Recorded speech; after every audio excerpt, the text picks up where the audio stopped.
Welcome to Cooch Behar Ras Mela. রাসমেলার প্রথম দিনে উপস্থিত হয়ে গেলাম মদনমোহন বাড়িতে রাসমেলার সাজসজ্জা আর রূপসজ্জা চক্ষু দর্শন করতে। এখানকার বিশেষ নিদর্শন বিশালকায় রাস, পেল্লায় পুতনা মূর্তি আর স্বয়ং মদনমোহন। আমার কাছে কোচবিহার হলো উত্তরবঙ্গের সাজানো বাগান, যার সৌন্দর্যের বিবরণ দিতে গেলে সারা রাত পার হয়ে যাবে, কিন্তু বিবরণ থামবে না। কোচবিহারের সাথে আমার মনে প্রাণে একটা টান আছে। তার একটা বড় কারণ হলো আমার বাবার ছোটবেলা এখানেই কেটেছে, মানে আমার দাদুর বাড়ি এখানেই। সময়কালে কর্মসূত্রে আমার বাবা শিলিগুড়ি চলে যায়। কোচবিহার নামটা শুনলেই নস্টালজিক হয়ে পড়ি। এতবার এত গল্প শুনেছি কোচ রাজা আর মদনমোহনের, যে মনে হয় এটাই আমার জন্মভূমি। মদনমোহন বাড়ি অনেক অজানা গল্প আছে, যা আমি উন্মোচন করব খুব শীঘ্রই অন্য একটি ভিডিওতে, তাই আমার পেজটাকে ফলো করতে একদম ভুলবেন না। কুচবিহারের দ্বিতীয় মহারাজা নরনারায়ণের রাজত্বকালে সোনার মদনমোহনের প্রতিষ্ঠা হয়েছিল। প্রথম দিকে মদনমোহনের প্রাণ প্রতিষ্ঠাতা হয়েছিল রাজবাড়িতে। কোচ রাজার রাজধানী পরিবর্তন হলে মদনমোহনেরও স্থান পরিবর্তন করা হয়। সেই সময় বিশাল কাহিনী রয়েছে, যা সবই আমি আপনাদের জানাবো। প্রথম রাস উৎসবের সূচনা হয়েছিল রাজা জগদ্দেবেন্দ্র নারায়ণের হাতে রাস ঘুরিয়ে।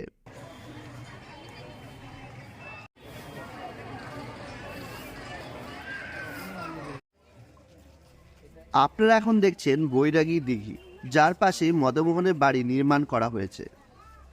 একটা সময় ছিল যে সময় এই দিঘির জল ছাড়া এলাকাবাসী চলতো না। কালের বিবর্তনে এই জল এখন আর ব্যবহার করা হয় না, তবু প্রশাসন এখন চেষ্টা চালাচ্ছে এটাকে আরও সংরক্ষণ করা।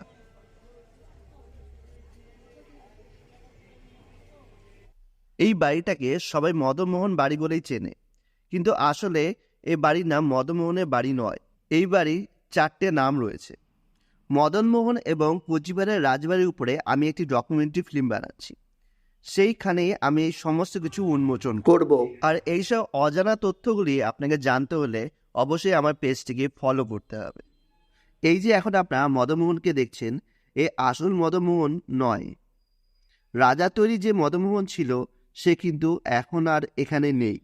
তবে কোথায় গেল, কি হলো, সেই সমস্ত কিছুই আমার সেই ডকুমেন্টারি ফিল্মটার মধ্যে থাকবে। সমস্ত অজানা তথ্যই তখন আপনারা জানতে পারবেন।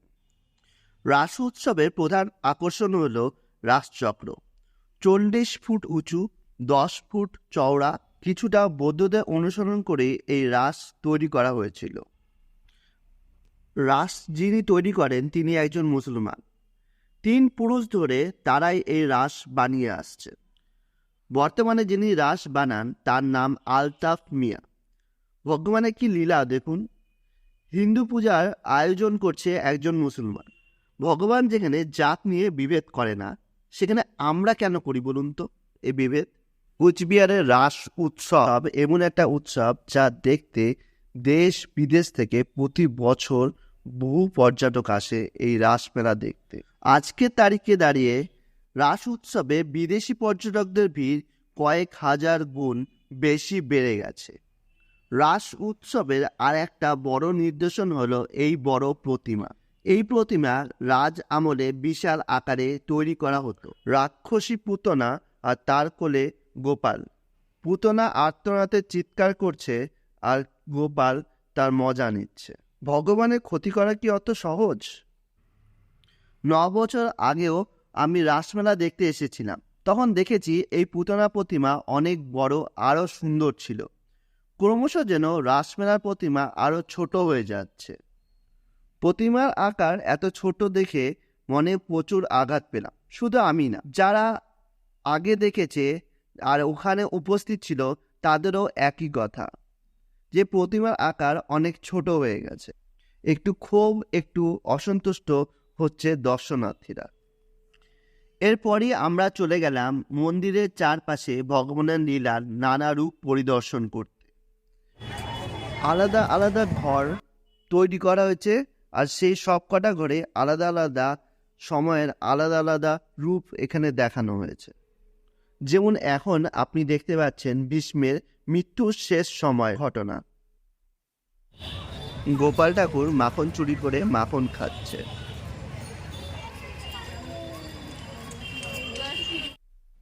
এখানে দেখতে পারবেন তারকা রাক্ষসীর বধ কাহিনী।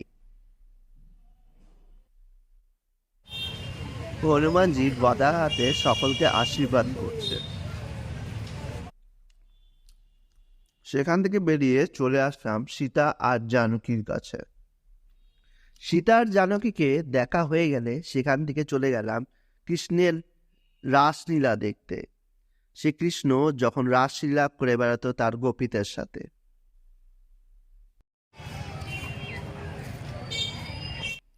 যে কৃষ্ণ সেই কালী, খুব একটা সুন্দর নিদর্শন এখানে দেখানো হয়েছে, তা আপনি দেখতে পারবেন।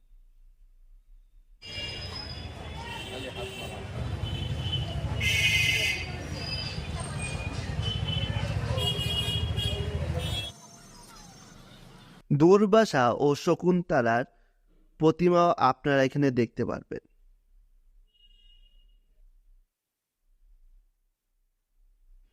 এখানকার দৃশ্য হলো প্রলয় করার অনুমতি চাইছেন রুদ্রর কাছে।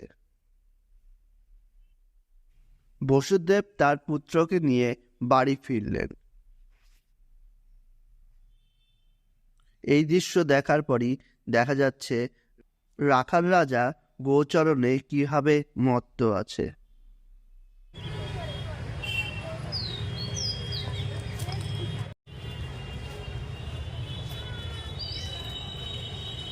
ভগবানের নানান দৃশ্যই এখানে প্রতিমার মাধ্যমে ফুটিয়ে তোলা হয়েছে। এখানে দেখতে পাবেন গোচরণে যাওয়ার আগে যশোদা এবং কৃষ্ণের কথাবার্তা, সুজাতা আর তার সাথে বুদ্ধদেব।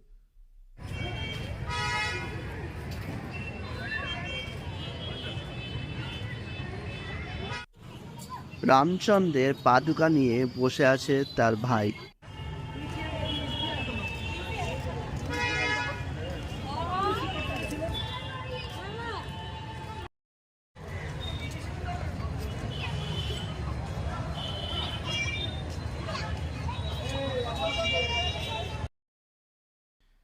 রাসমেলার আরেকটি নিদর্শন যা দেখে আমি প্রতিবারই প্রভাবিত হই।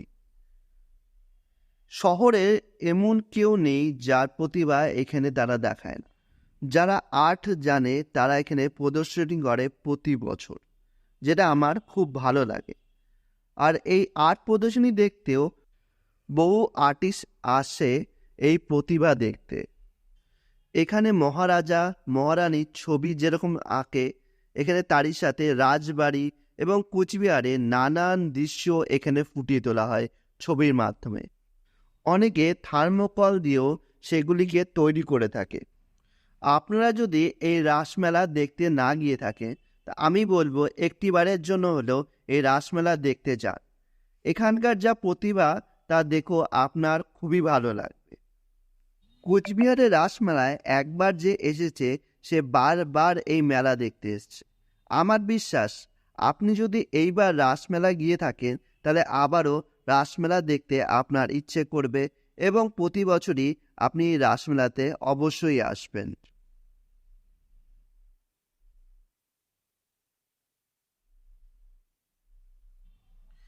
এখানে মাখন চুরির বর্ণনা আপনি দেখতে পাবেন। কৃষ্ণের মুখে মা যশোদার বিশ্বরূপ দর্শন। কৃষ্ণ মাখন চুরি করে আসলে তার মা যশোদার কাছে তার অভিযোগ জানানো, সেই দৃশ্য এখন আপনার সামনে। সেখান থেকে বেরিয়ে আসার পরই তার পাশের ঘরে আমরা দেখতে পাচ্ছি সীতা পাতাল প্রবেশের দৃশ্য। শ্রীকৃষ্ণ দাঁড়িয়ে আছে এবং তার পাশের ঘরেই রাম আর সীতার শুভ বিবাহ, সেই দৃশ্য। আমাদের সামনে এখন রামকৃষ্ণ আর শারদা মা। এখানে ব্যাসদেব গণেশ দ্বারা মহাভারতের রচনা করছেন। তার পাশে আপনারা দেখতে পাবেন যশোদা কোলে কৃষ্ণকে। মদনমোহন মন্দিরের প্রাঙ্গণে আরেকটি মন্দির আছে, সেখানে অন্যান্য দেবদেবীর মূর্তি রাখা হয়েছে রাস উৎসব উদ্দেশ্যে। সেই সকল মূর্তিগুলি রাজ আমলের। এখানে দেবতাদের নানা সময়ে নানা অবতারগুলি আপনি দেখতে পাবেন। মৎস্য অবতার হোক বা নরসিংহ অবতার, সকল অবতারই আপনার চোখের সামনে।